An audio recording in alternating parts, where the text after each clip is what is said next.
Então, pessoal, a gente vai começar aqui a gravação dessa aula. Eu preciso que vocês autorizem, né? Que vocês digam se autorizam a gravação da aula. Aí vocês podem responder por áudio mesmo. Sim. Sim. Alguém se opõe? Sim. Se alguém se opuser, é só colocar um nãozinho no chat ou então por áudio.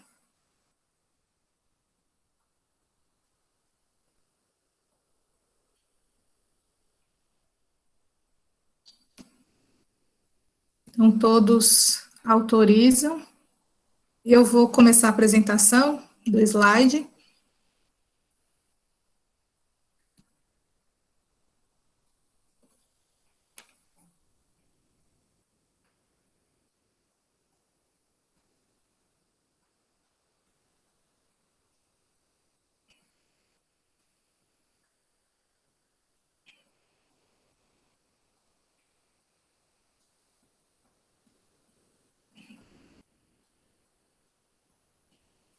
Se acontecer algum problema e vocês não conseguirem visualizar, vocês me sinalizem, certo? A respeito do slide. Aí sinaliza, por favor, em áudio, porque quando a gente apresenta não dá para ver o chat. Então, pessoal, hoje é a nossa segunda aula. A gente vai falar sobre as etapas de produção de cacau comercial e seus subprodutos, e o controle de qualidade, classificação e armazenamento, né, dessas amêndoas e pré-tratamento das amêndoas de cacau.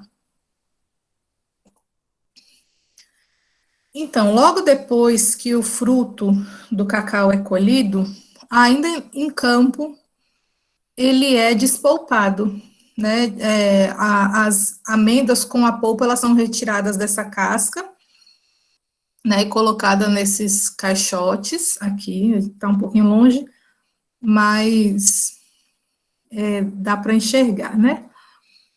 E aí depois ele vai passar pela etapa de cura. Aqui ainda, a gente vai ver na próxima aula que se a gente quiser retirar o mel do cacau, que é como se fosse o suco que escorre das amêndoas, né? Logo depois que o cacau é partido, alguns produtores prensam para ajudar a tirar esse excesso de umidade, né? Esse mel.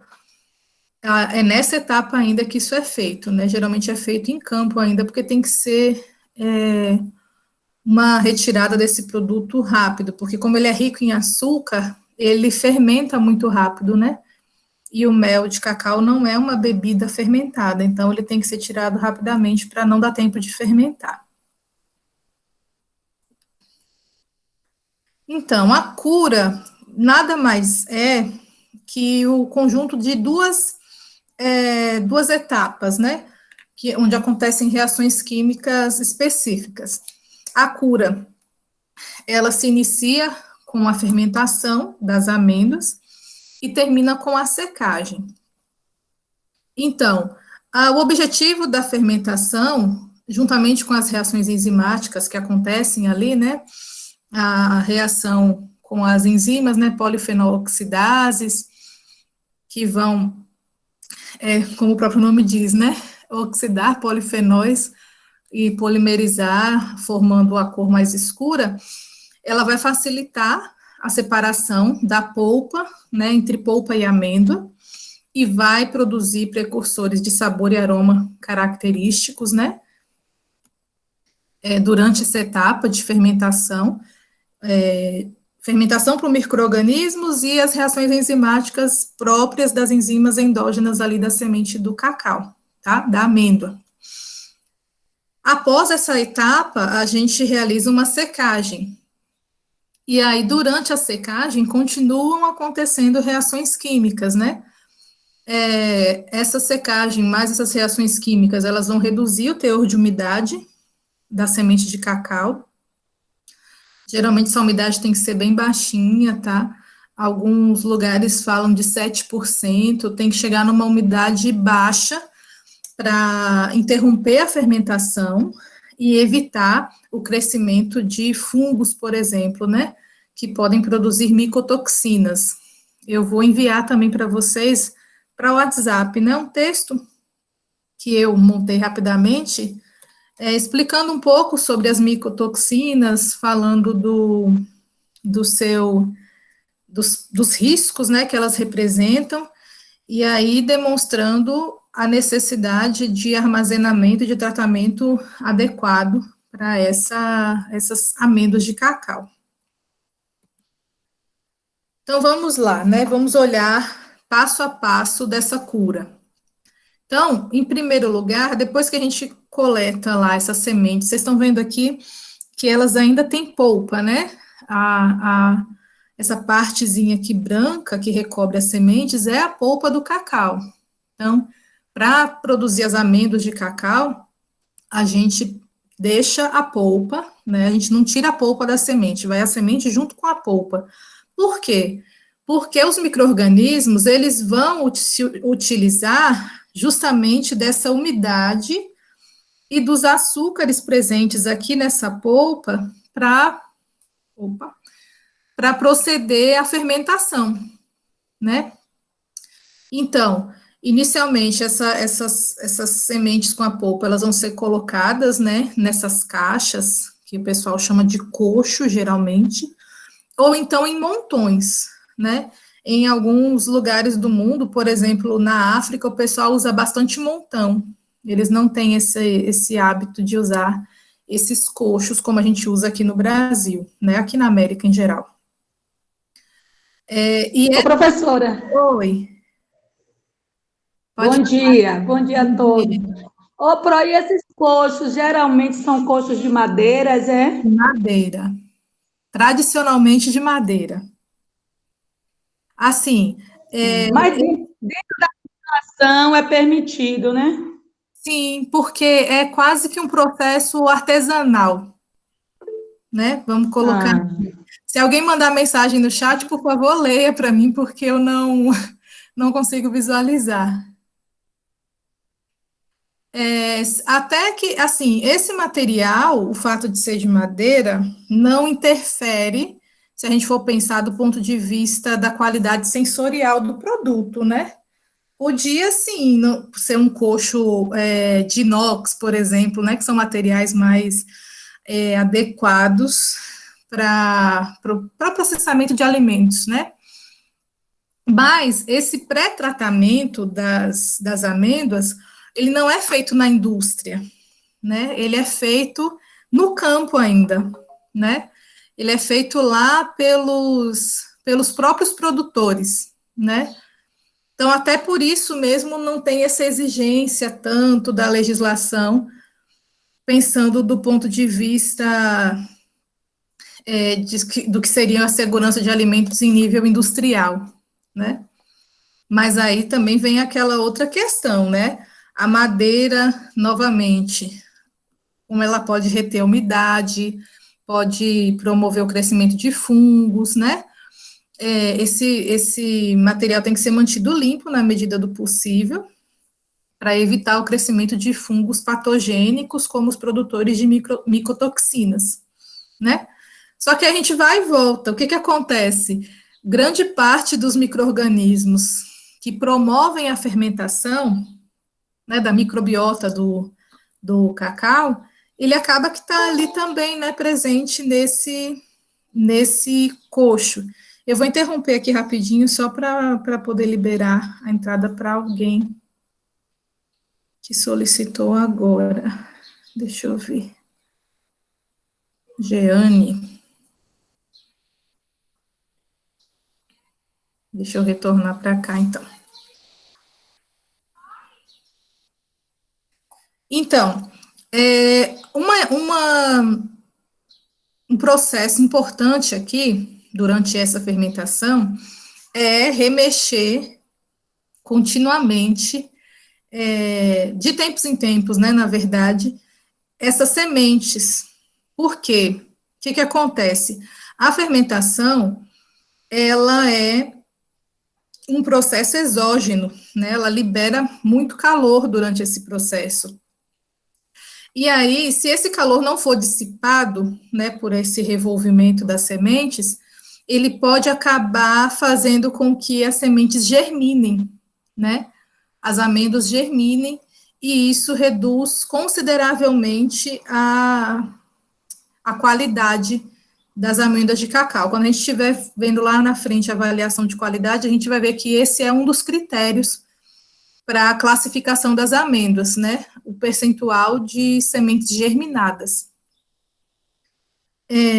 São usados geralmente 3 coxos, né, sequenciais, justamente para controlar esse nível de fermentação e de umidade, né? Então, conforme vai fermentando, a gente vai trocando de coxo, tá? Geralmente são usados 3 coxos, de 200 quilos até 1,5 toneladas cada coxo. Para evitar que muitos insetos entrem em contato, né, com essas sementes, né, afinal tem polpa, o próprio odor da fermentação atrai muitas mosquinhas, eles são recobertos com folha de bananeira ou saco de juta, saco de linhagem, né, para permitir as trocas gasosas, né, a dissipação do calor, mas reduzir um pouco o contato desses insetos. Apesar disso, tem estudos que também demonstram que grande parte dos micro-organismos, né, que trazem, por exemplo, as bactérias, os micro-organismos que são trazidos, né, por essas mosquinhas, então as bactérias acéticas que vão fazer a segunda etapa de fermentação, elas geralmente são trazidas por essas mosquinhas que acabam sentando ali mesmo nas amêndoas. Então, esses insetos, em certa medida, até auxiliam com a fermentação, mas a gente não pode deixar aberto para virar aquela bagunça, né?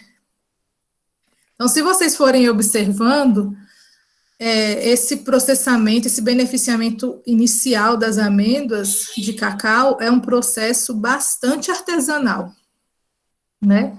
Ele é bem artesanal mesmo, não tem grandes controles, né? Então, a fermentação, né, durante a fermentação, tem essa possibilidade de crescimento de fungos e de leveduras, né? Os principais responsáveis pela fermentação vão ser justamente esses micro-organismos, né? A primeira fermentação das amêndoas, que a gente tem 2 etapas de fermentação. Então, a primeira fermentação, ela vai ser promovida por esses fungos e leveduras, que vão produzir vários ácidos orgânicos, mas o principal vai ser o ácido cítrico, tá? A gente tem uma redução de 15% dos monossacarídeos, dos açúcares, né? E o pH, nessa etapa, ele chega a 3,5 a 3,6, né? Um pH ácido. Então, como eu falei na outra aula, a microbiota da polpa, ela vai variar, né, de acordo com as condições de processamento, os manipuladores que entram em contato, né, os micro-organismos das mãos, dos próprios utensílios, a exemplo lá do coxo, dos insetos que acabam tendo contato com essa polpa, e do próprio fruto, né, a microbiota característica da região onde o cacau está sendo produzido. Aí tem a ver com o que eu falei na outra aula, né, do terroir. Essa microbiota, ela vai produzir aromas e características específicos do cacau produzido em cada região também, né, também vai contribuir para essas características únicas.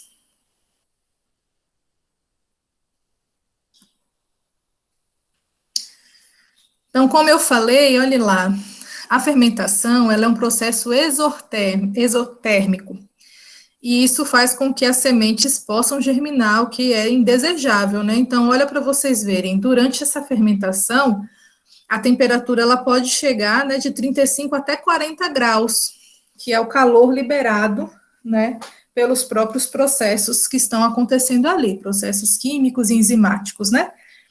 Por isso, a necessidade de estar sempre revolvendo. Esse coxo aqui, vocês estão vendo que ele já é um pouco diferente, ele é redondo, né? E vários coxos sequenciais também. O processo de fermentação, né, aqui nas nossas condições climáticas, e nas regiões produtoras mesmo de amêndoa de cacau, acaba acontecendo de 6 a 8 dias, né? Alguns livros vão falar de 6 a 7 dias, mas até 8 dias, porque a gente tem que considerar que a temperatura pode cair um pouco, né? Então, a gente considera essa variação de 6 até 8 dias. No quarto ou quinto dia de fermentação, a gente não tem mais semente viva, né? Então, teoricamente, elas não vão mais germinar. E aí, depois, né, até o quinto dia, a gente inativou esse germe, a semente não está mais viva, e aí depois ela só vai continuar apurando, vamos colocar assim, né? Deixa eu liberar de novo a entrada de alguém. Deixa eu ver se aparece para mim.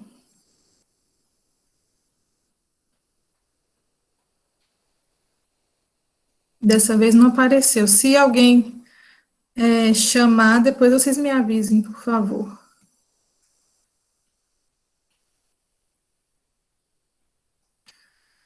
Certo? Então, esse processo vai levar esse período aqui, tá? De 6 a 8 dias.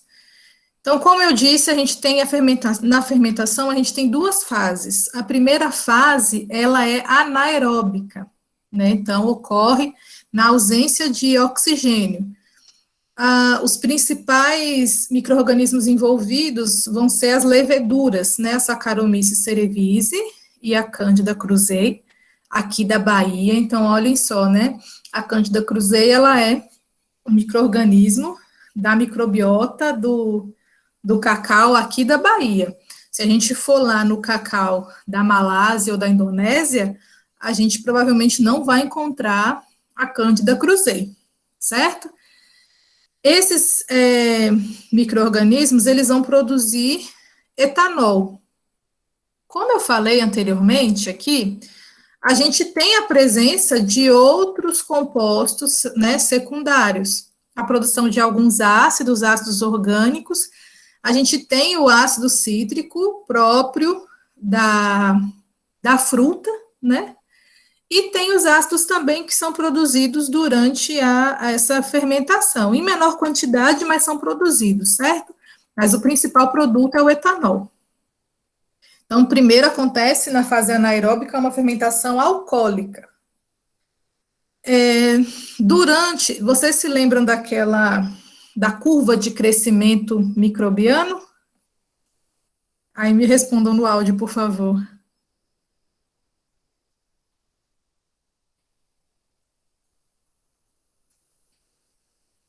Sim ou não?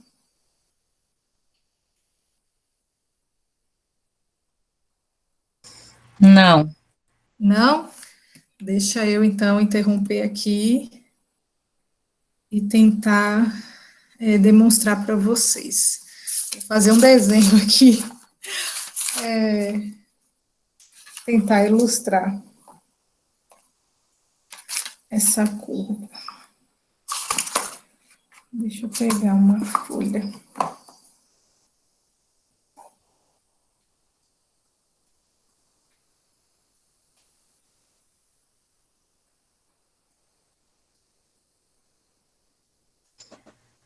Pamela disse, Pro, que ela não entendeu a pergunta. Pode repetir novamente? Ela falou no chat. Certo. Se vocês lembram da curva de crescimento microbiano.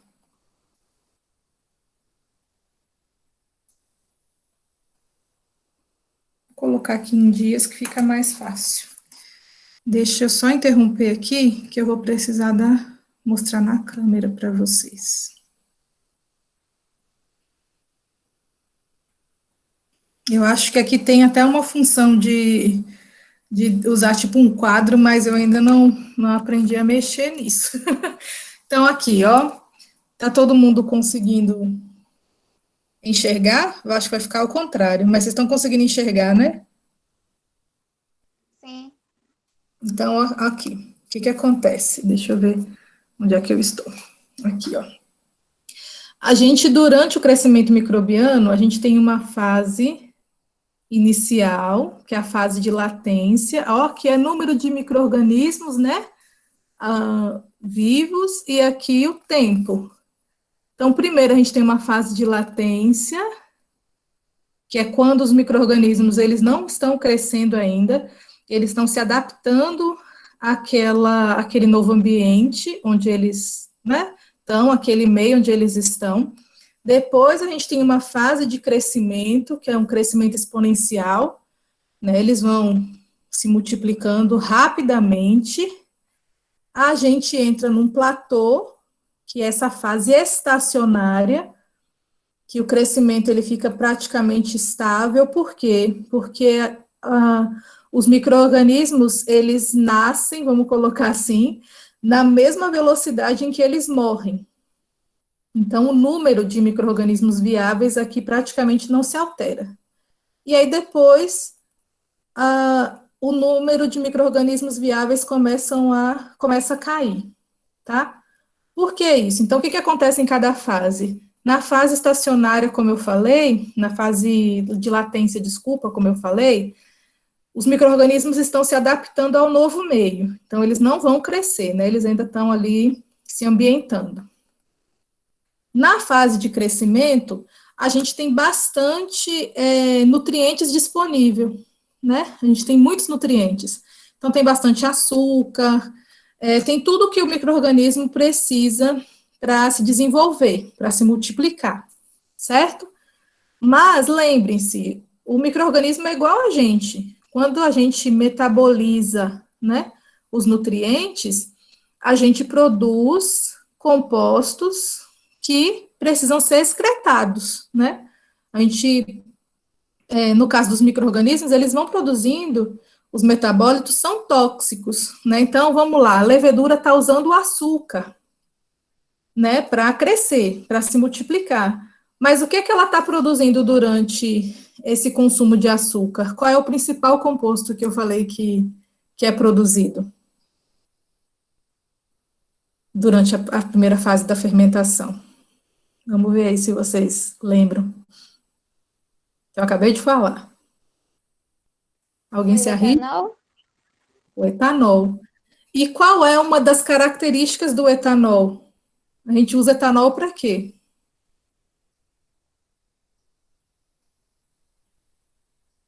A gente não usa etanol para desinfetar, né? Ou, por exemplo, agora, nesses tempos de Covid, a gente tem usado muito álcool, né, para a higiene das mãos, do ambiente. Então, isso acontece com as próprias leveduras. Elas produzem o etanol, mas o próprio etanol vai começar a matar elas, né? Quando ele chegar num nível muito elevado, que é o que a gente observa aqui na fase estacionária. Ainda tem açúcar para elas se multiplicarem, mas durante o consumo desse açúcar, elas produzem o etanol, que vai começar a fazer com que elas morram. Então, a taxa de crescimento e de morte é muito parecida. Após isso, a quantidade de etanol produzido vai ser tão grande que vai começar a matar, de fato, os micro-organismos. Então, a quantidade de micro-organismos só vai cair após essa certa quantidade de etanol que for produzida. Certo? Ficou alguma dúvida aqui? Podem perguntar.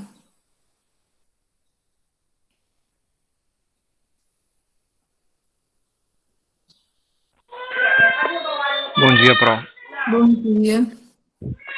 Então, o que acontece é o seguinte, o ambiente que elas estão se desenvolvendo, elas vão estar passando a consumir esse açúcar e vão estar produzindo etanol. Chega um ponto que a quantidade de etanol é tão grande que elas entram na questão de morrer mesmo. Elas morrem. Isso. Caso aí, se elas entrarem em um novo ambiente, se a gente retirar desse ambiente que está carregado de etanol e colocar novamente no ambiente de açúcar, elas não passam a crescer novamente? Elas voltam a crescer novamente. Então, o que esse ciclo aí de nascimento, crescimento e morte é justamente pela quantidade de metabolismo dela, né? E Isso, se os eu colocar ela em metabólitos que ela produz. ambiente, ela vai ter novamente um ciclo de crescimento. Isso, Isso a gente vê também aí no kefir, por exemplo, que você sim. tem que estar sempre substituindo o leite. Em determinado tempo ele chega numa situação onde o leite você vai ter que tirar e colocar o kefir em um novo leite, porque se ele continuar ali, ele entra nesse ciclo aí, né? É mais ou menos isso que a senhora É exatamente isso.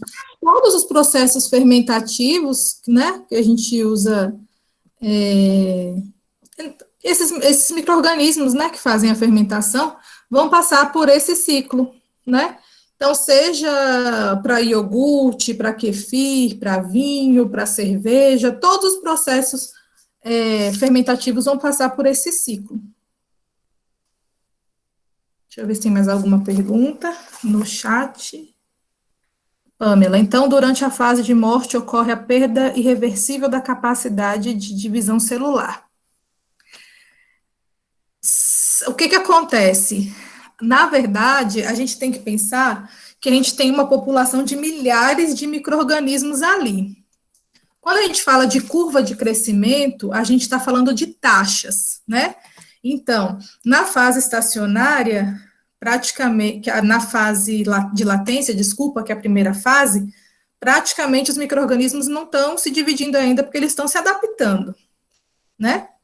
Alguns podem se dividir nessa fase, outros podem morrer, mas essencialmente eles não estão se dividindo. Na fase de crescimento, tem micro-organismo se dividindo e tem micro-organismo morrendo. Só que a quantidade de micro-organismo que está se dividindo é muito maior do que a quantidade que está morrendo. Então, a gente fala que a taxa de crescimento é maior do que a taxa de morte. Na fase estacionária, que é esse platô aqui de cima, não é? A gente fala que a taxa de crescimento ela é igual ou muito próxima à taxa de morte. Então, com a mesma velocidade que ele está se multiplicando, é a mesma velocidade que ele está morrendo, né? Que aquela população está multiplicando, está morrendo. E na fase de declínio, que é a fase de morte, também chamada assim, que é quando a curva começa a cair, significa que a velocidade com que os micro-organismos estão se multiplicando, ela é menor do que a velocidade com que eles estão morrendo. Então, quando a gente faz o balanço, a gente tem uma taxa de morte muito maior, por isso que vai reduzindo a quantidade de micro-organismos ao longo do tempo. Certo?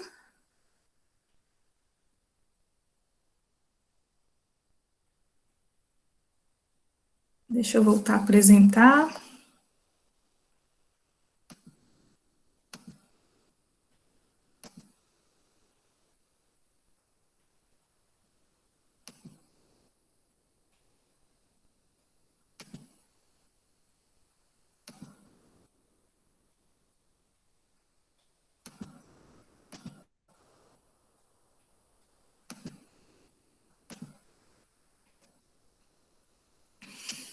Então, o que acontece? Nessa fase em que eu falei, né, que é a fase estacionária, que a taxa de morte, ela é praticamente igualada à taxa de crescimento, esse excesso de etanol, esse álcool, ele vai fazer com que as leveduras morram, né, por lise celular, né, o álcool vai lá, desorganiza a membrana plasmática e essa célula estoura, vamos colocar assim, né, e a própria liberação desse conteúdo intracelular das leveduras, ele já ajuda a produzir aromas que são desejáveis, né? Vocês já tiveram contato com o próprio fermento de pão ou levedo de cerveja, né? Ele tem um cheiro bem característico, né? E esses aromas, eles contribuem também para compor o aroma final lá do chocolate.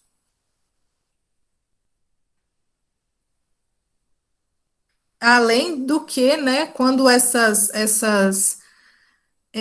leveduras elas se rompem, elas liberam também no meio muitas enzimas, né, que vão metabolizar, continuar metabolizando os compostos que tem ali na amêndoa do cacau, né, e também contribuir para o aroma. Então, nessa fase ainda da fermentação, que é a fase anaeróbica, né, que é promovida por essas leveduras, como eu falei, apesar de ela ocorrer em anaerobiose, a gente remexe essas amêndoas não para incorporar oxigênio, tá? A intenção inicial não é incorporar oxigênio, porque essas leveduras estão crescendo em anaerobiose. A intenção inicial é reduzir a temperatura, porque se a temperatura passar dos 45 graus, além da germinação das sementes, a gente ainda vai ter a inativação enzimática, né? As enzimas, elas atuam em faixas de temperatura e de pH muito específicas, né? Então, se a gente altera muito essa temperatura, se ela sobe muito, essa enzima ela é inativada, ela sofre lá desnaturação e é inativada.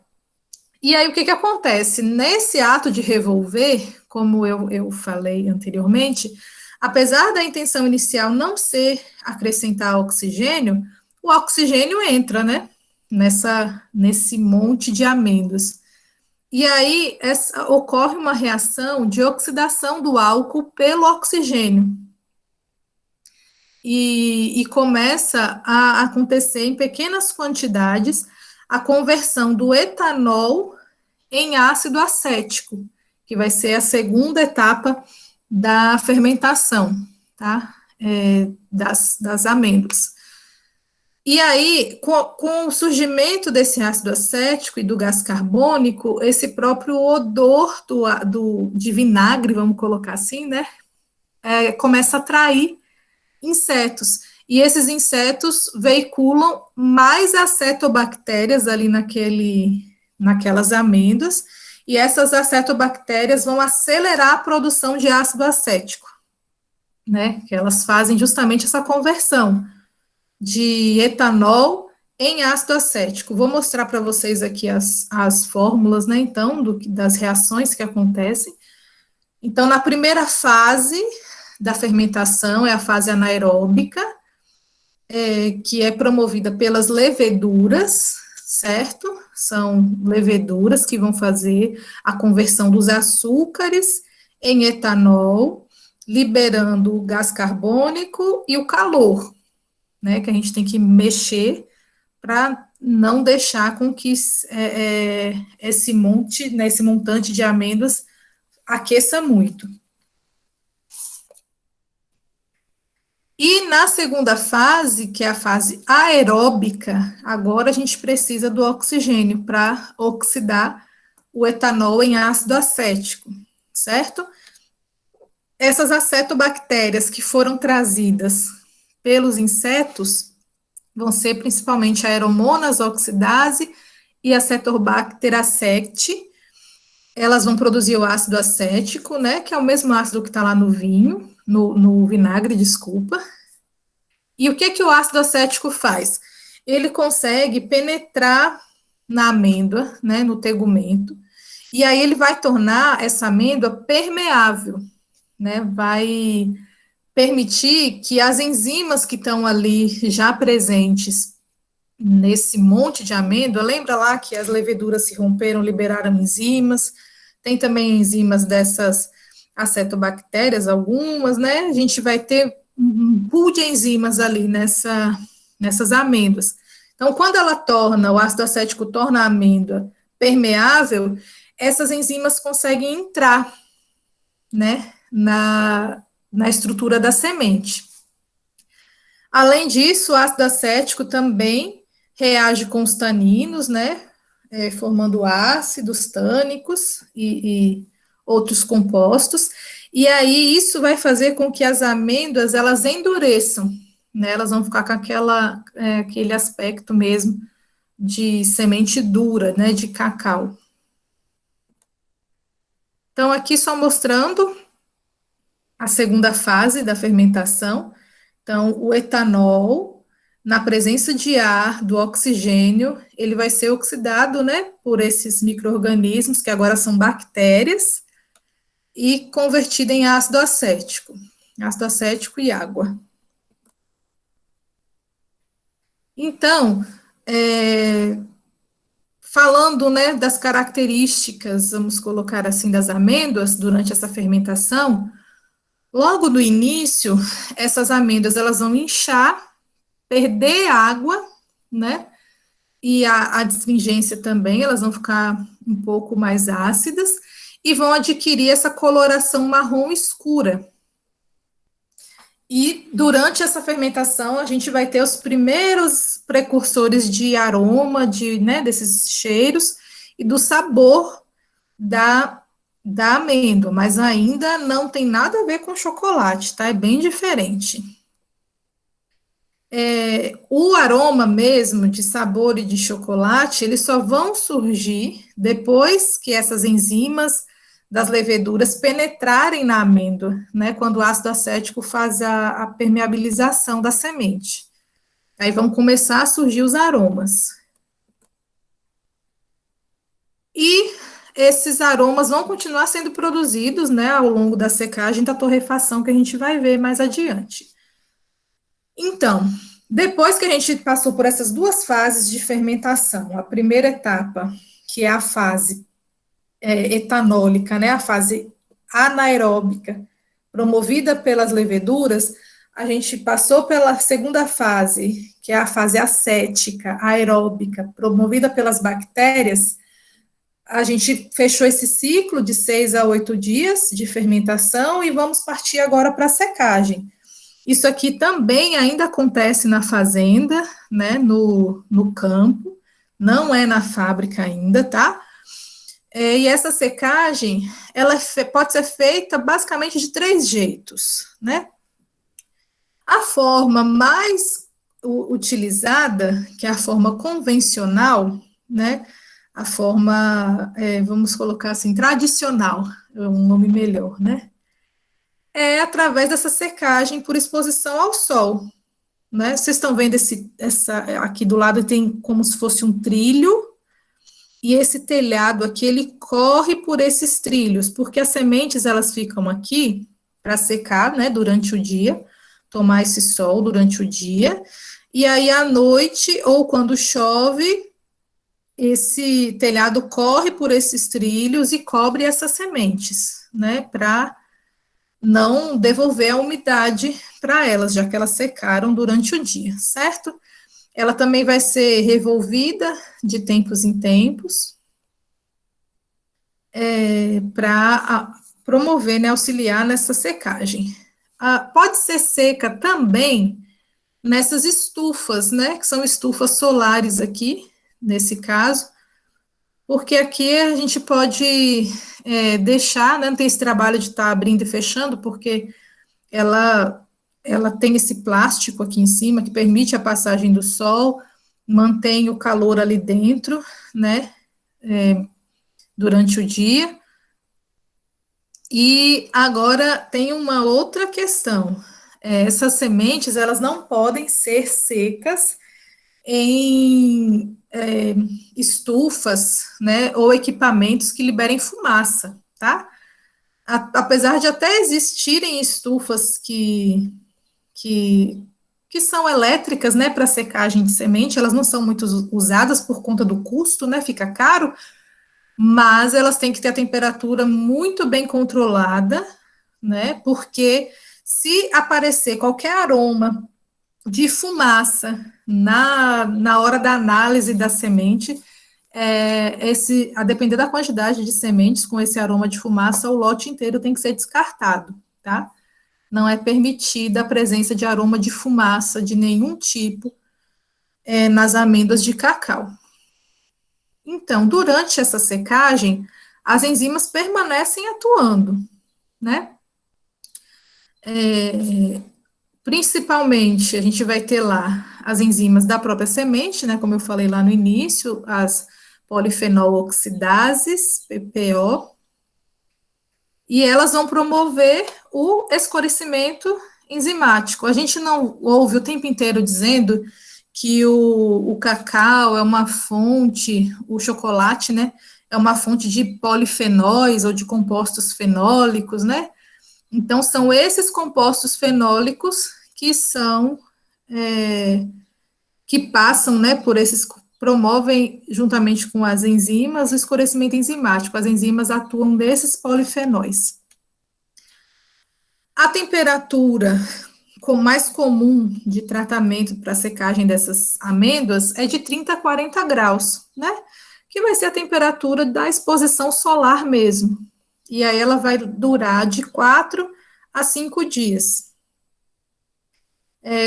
No máximo, quando se utiliza estufa, né, principalmente, a gente pode atingir no máximo 60 a 70 graus Celsius, que vai acelerar bastante a secagem, mas não é o método mais utilizado, né, justamente por ser caro. E aqui eu tenho um destaque a fazer. Se lá na fermentação a gente já tinha que ter cuidado com o crescimento de fungos, aqui muito mais, né? Se a gente for fazer essa secagem num tempo úmido, por exemplo, a chance dessas sementes embolorarem, né, ou crescerem fungos aqui, produtores de micotoxinas, é muito alta. Então, o clima também interfere muito, né, no processamento dessas amêndoas. Então, a gente não pode processar essas amêndoas, né, fazer essa secagem no período chuvoso, por exemplo, porque o risco é muito grande, né? Então, aqui, né, demonstrando a qualidade. Antes de demonstrar a qualidade, outra questão aqui das micotoxinas é em relação ao armazenamento, né? A gente secou, a gente vai armazenar essas amêndoas, né? Então, essa secagem aqui, ela vai chegar aproximadamente a 7% de umidade, então é uma umidade bem baixa, né? A 7%, principalmente depois da torrefação, mas aqui ela já está bem baixa, essa umidade, certo? E a gente vai armazenar essas amêndoas em sacos, né? Sacos de linhagem, e ela vai ficar, tem que estar armazenada, como a gente sempre vê, né? Em cima de pallets, não pode ter contato direto com o chão, tem que ser amarrado, né? As sacarias, de forma também a permitir, tanto impedir que caia, quanto a permitir a ventilação entre os sacos de amêndoas, né, e reduzir a umidade presa ali, e o desenvolvimento de micro-organismos, principalmente fungos, produtores de micotoxinas. Então, tem que ser armazenado num lugar seco, né, limpo, com boa ventilação, de como qualquer outro alimento, quando a gente fala de armazenamento, né? Armazenamento a seco, na temperatura ambiente. Então, aqui demonstrando para vocês a evolução dessa amêndoa durante a fermentação, tá? Então, primeiro aqui a gente observa, né, bastante polpa. Aqui a gente já vai vendo, né, alterações, a redução na quantidade de polpa, aqui já perdeu a umidade, já está sendo fermentada. Com 4 a 5 dias, a gente já observa uma considerável alteração da coloração, mas ela ainda está arroxeada, né, meio vinho. E aí, com 6 dias ou mais, né, que é quando a gente fala que está chegando no final da fermentação, ela adquire uma coloração mais escura, e quando a gente parte, a gente vai ver que ela está bem marrom, tá? Aqui embaixo, mostrando para vocês como que é um grão bem fermentado e um grão mal fermentado. Quando a gente faz esse corte longitudinal, que é o teste de corte das amêndoas, e o grão está bem fermentado, a gente vai observar essa coloração, que é uma coloração marrom, ou uma coloração mais puxada para o amarelo, né, um marrom mais claro. Esse marrom mais claro vai surgir no cacau albino, né? Então, se tiver amarelo, amarronzado, não tem problema, tá? A cor que não pode aparecer é essa cor roxa ou essa cor cinza, cinza ardósia que a gente fala, né? Certo? Então, marrom ou amarelo amarronzado. E, além disso, ele tem que apresentar essas lacunas, essas células, né? Essas celas que a gente fala, que são essas. É como se fossem compartimentos, abrem-se, né? Esses, esses vãos aqui dentro da semente, tá? Então, essa coloração mais a presença desses vãos aqui demonstram que o grão foi bem fermentado. Se tiver roxo, se tiver cinza, se não aparecer esses vincos aqui, nessas aberturas dentro da semente, significa que o grão está mal fermentado. E aqui, terminando, né, a gente aqui agora já é na fábrica. Então, até essa etapa aqui da fermentação, da secagem, ainda é no campo. Quando a gente vai falar de torrefação, a gente vai falar melhor na outra aula, na próxima aula, isso aqui já é na fábrica. Então, quando a fábrica recebe essas amêndoas bem fermentadas, né, faz a seleção, a classificação, faz a classificação, na verdade, das amêndoas, e aí leva para o processo de torração, né? A gente faz a torrefação dessas amêndoas e o descascamento, né? Essa torrefação, ela vai remover os traços de ácido acético para não ficar com aquele gosto ácido, né, do ácido acético no cacau, e vai remover água também, né? E o calor da fermentação vai catalisar agora uma outra reação de escurecimento, mas nesse caso, escurecimento não enzimático.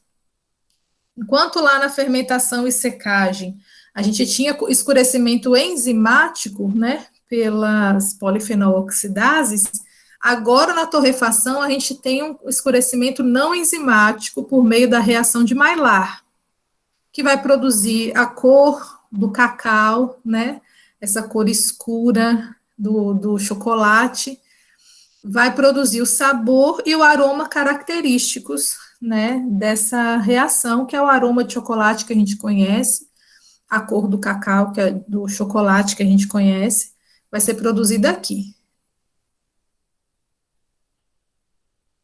Durante essa torrefação. Então, aqui as referências que eu passei para vocês. Deixa eu só interromper. Alguma dúvida?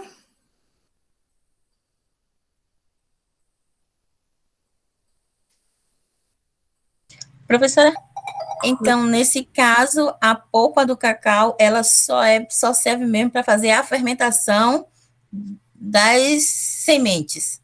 A polpa não serve para mais nada. Não, para a produção do cacau em pó, né, do cacau para chocolate, manteiga, essas coisas, a polpa não serve para mais nada. Por isso que alguns produtores tiram parte desse suco, né, da polpa, e produzem o mel de cacau, que a gente vai ver na próxima aula, que já ajuda a reduzir a umidade e dá um certo destino para essa polpa, né, que vai ser descartada se fermentar toda.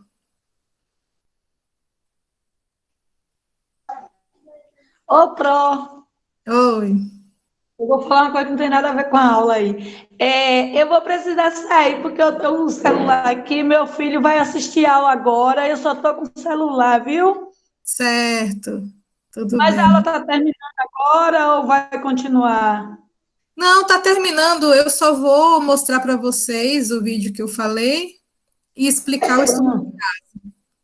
Pronto, mas depois vai estar no grupo, eu assisto direitinho, viu? Eu lhe peço desculpa, mas nessa pandemia aqui eu estou passando sufoco sem equipamento, viu? Obrigada. Certo, nada. Tchau. Tchau. Então, pessoal, eu queria só mostrar para vocês, eu tenho que ver se vai aparecer, né? Porque é só uma parte do documentário lá da Netflix, que eu falei com vocês na aula passada, que ele mostra como é que faz a seleção, na verdade, né, a coleta das amostras das amêndoas para a gente fazer a classificação. Deixa eu tentar mostrar só essa imagem para vocês. Tomara que apareça. Aí vocês só me sinalizam se está aparecendo.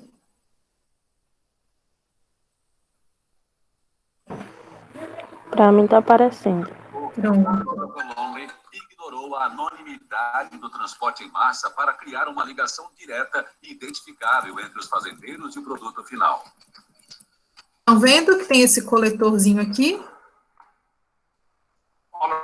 Ao chegar, cada lote com 25 toneladas de sementes recebe um número de identificação. Ao usar as sementes na fábrica, nós marcamos o mesmo número, assim a origem do chocolate é rastreável.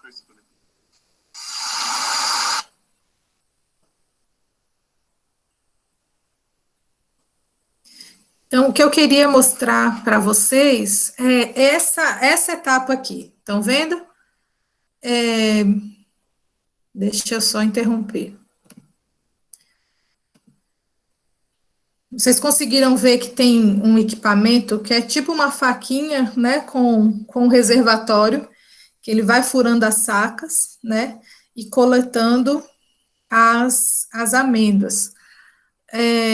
Para fazer o teste não só o teste de corte, né, todos os testes que são necessários, dentre eles o teste de corte das amêndoas, que eu falei lá no estudo de caso. Todo mundo já conseguiu abrir o estudo de caso? Conseguiu dar uma olhada?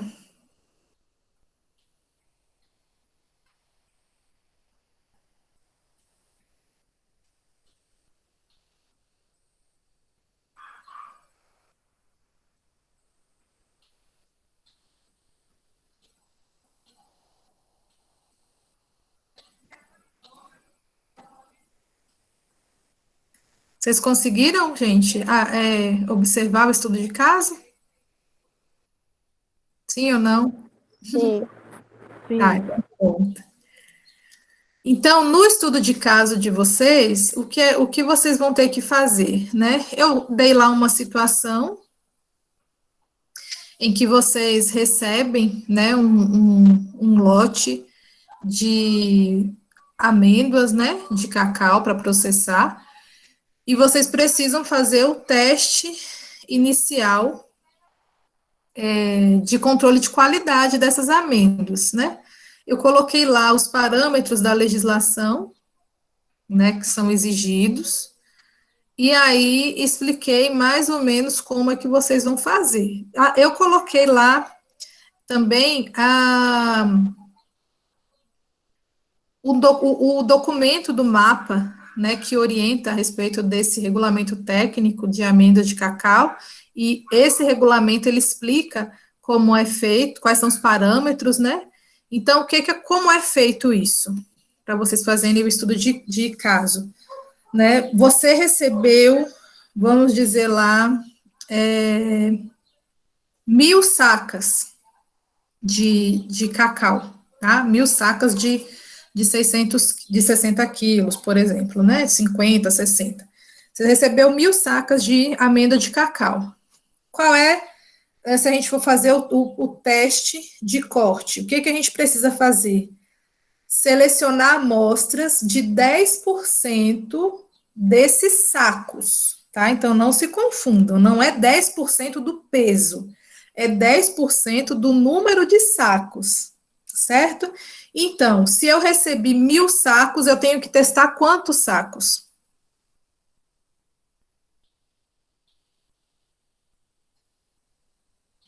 Vamos ver se o pessoal tá bom na matemática. 100 sacos. Oi? 100 sacos. 100 Testar sacos, isso. Então, é no mínimo 10. Então, a gente tem que testar no mínimo 10%. Então, a gente tem que testar no mínimo 100 sacos, certo? De 1.000. E aí, Dessa coleta que foi que eu mostrei para vocês, né, com esse instrumento, a gente vai juntar um pool, vai misturar tudo isso e vai ter que ter no final, no mínimo 4 amostras de 1 quilo, tá? Por quê? Porque a gente vai precisar armazenar uma parte dessa amostra, testar a outra parte, enviar para um laboratório independente que faz os testes e deixar também uma amostra para o mapa, por exemplo, se vier fazer essa avaliação, tá? Então, a gente coleta, faz o processo de quarteamento. Vocês já ouviram falar nesse quarteamento em análise de alimento? Eu não. Não? Não que eu lembro. Certo, vocês devem ver isso principalmente lá na disciplina de análise de alimentos mesmo. Mas na cartilha que eu deixei para vocês, tem mostrando, tem imagens que mostram, deixa eu tentar abrir aqui.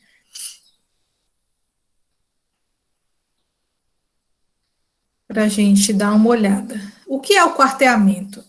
Né? Você coloca, deixa eu botar aqui com a imagem, que é mais fácil da gente visualizar.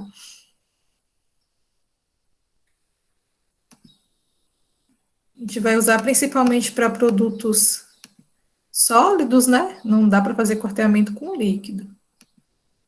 Deixa eu pegar aqui.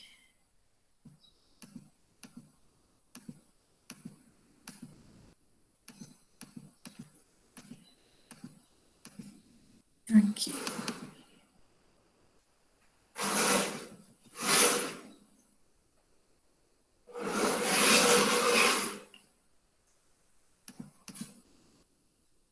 Deixa eu só projetar novamente.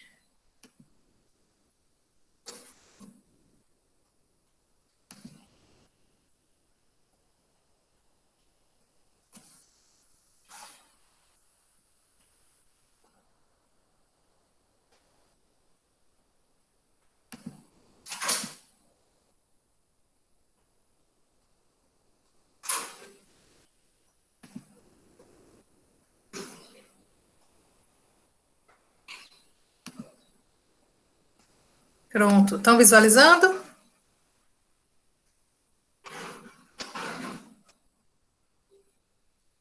Vou considerar como um sim. Então, o que é o quarteamento? Vocês coletaram a amostra, né, desses 100 sacos e misturaram todas elas. Então, a gente faz um monte com essas amostras, né, aqui, a etapa 1, divide em 4 partes, por isso que chama quarteamento, tá? Divide em 4 partes, separa uma, mistura as 3 restantes, divide em 4 de novo, separa uma e divide em 4 de novo, vai fazendo isso várias vezes, reduzindo a sua amostra, né, até a quantidade que você precisa, certo? Então, faz um monte, divide em 4, tira uma parte, mistura as 3, divide em 4, tira uma parte, e vai fazendo isso repetidamente até chegar à quantidade de amostra próximo ao que você precisa. Deixa eu projetar aqui o estudo de caso.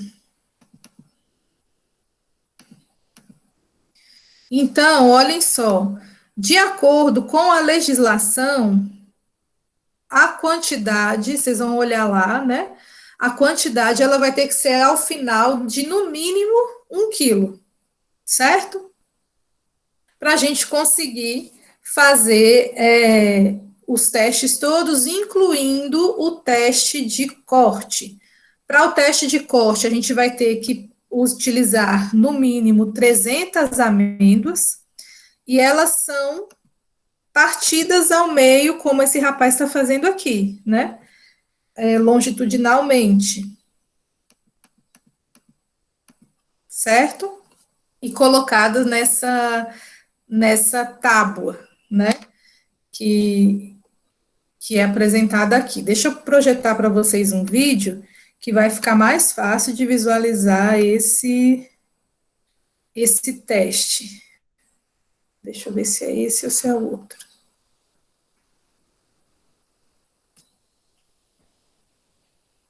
Eu vou mandar o link desse vídeo para vocês.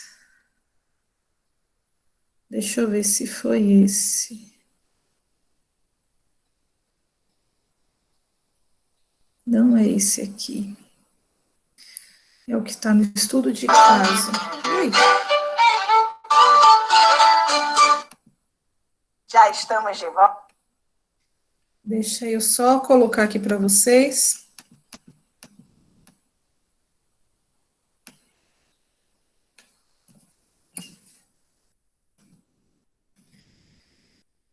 Que é o vídeo que mostra o teste de amêndoas mesmo, tá?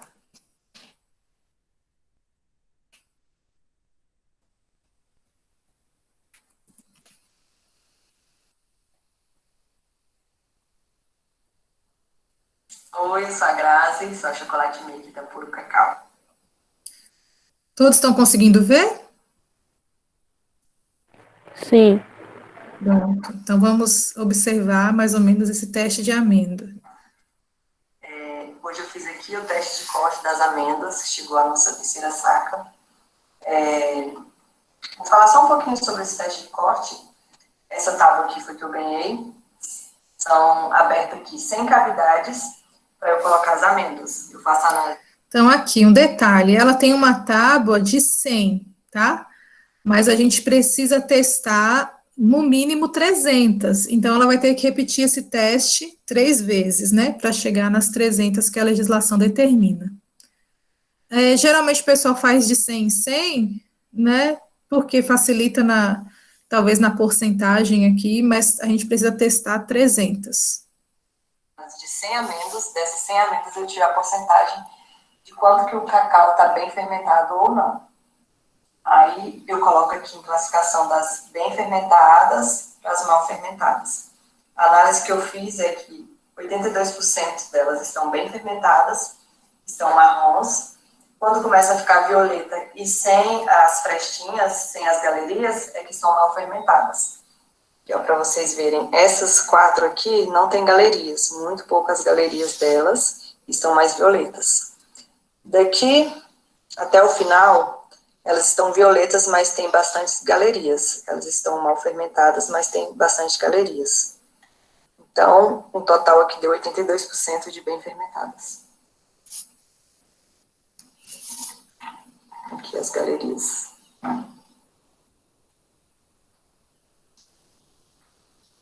Aí esse é o teste de corte que eu faço. Aí eu faço a anotação e depois eu descarto essas amêndoas, porque não presta mais para fazer mais nada. Vou mostrar aqui para vocês de pertinho as galerias. Galerias são essas frestinhas, essas aberturas que tem nas amêndoas. Isso é o sinal que a amêndoa foi bem fermentada e seca. E essa amêndoa está bem marronzinha. Quando a amêndoa está violeta, essa daqui, ó, essas duas aqui, é que ela não foi bem fermentada. Essa aqui não tem galeria, está violeta. Essa já tem galeria, mas é violeta. Essas duas não estão bem fermentadas. E essa daqui, esse mais clarinho aqui, é o cacau catongo, que é o que eles chamam de cacau albino, que é o cacau mais branquinho, que fica mais suave o chocolate, tem menos acidez nele. Nessa saca aqui tem 10% de cacau catongo. E é isso, espero que vocês tenham gostado.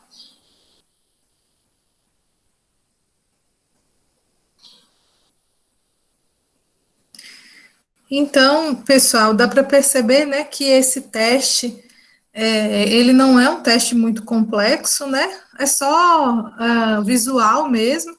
A gente precisa também cheirar para ver se tem o cheiro, o aroma de fumaça, né, que eu falei para vocês anteriormente, mas é um teste fácil de fazer, e o resto é matemática, né. Como está lá no estudo de caso, a gente tem percentuais específicos, né, de quantidade de amêndoas mofadas permitidas, com aroma de fumaça, danificada por inseto, presença de insetos vivos, né?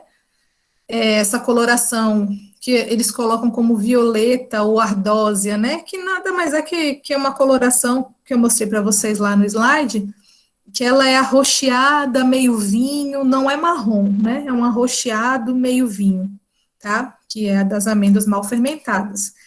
Aí também vai ter a quantidade de amêndoas germinadas e de amêndoas achatadas. A amêndoa achatada é aquela que ela que a gente chama de concha também, que ela é tão fininha que ela praticamente não tem nada dentro, né? Ela tem e aí não dá para você partir, certo?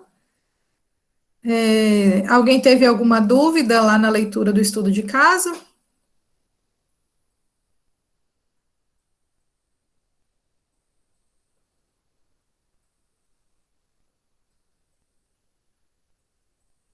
Não?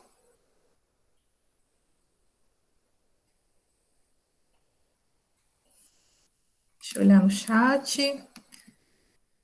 Acho que provavelmente não, né?